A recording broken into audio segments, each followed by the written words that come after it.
Nyambo onye nke arapụtara ọhụrụ dịka onye isi nke otu RATTAWU bụ nke nọ n'okpuru onye ndu ya Prince Emeka Kalu bụ ndị nke onye nke kpọtụrụ onye nke akpọtụta n'aka onye Director General nke otu mgbasa ozi NTA bụ Saliu Mohammed Dembos ma bụrụkwazị site na mbọ dum ọ na-agba iji wee kwụ na enwere nnọọ jikọrịta aka ọnụ ma gbaa mbọ wugharịa ọlụ nke ya bụ otu ka o wee na-aga n'ihu.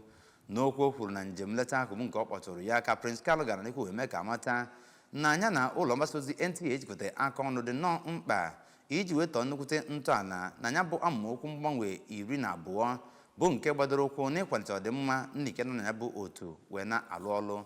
Onye nta aka anyị bụ Ekwi Ajide bụ nke ga-ewetara gị aka n'ụzọ pụrụ. Onye isi otu a kwupụtara mkpa ọ dị inwe usoro ụgwọ ọrụ pụrụ iche maka ndị ọrụ mgbasa ozi na omenala nke ga-egosipụta ihe ize ndụ ha na onyinye ha n'eziokwu karịsịa ndị na-arụ ọrụ n'ụlọ ọrụ gọọmenti.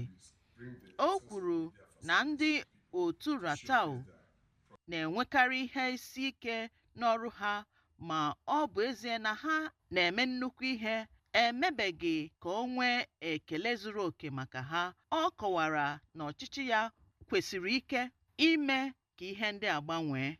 Na nzaghachi ya, DG nke NTA Dembos toro RATTAWU maka nkwasa obi ha n'ọrụ ma kwe nkwa na NTA ga-akwadosi ha nke ọma n'ọrụ ma atụmatụ ha niile.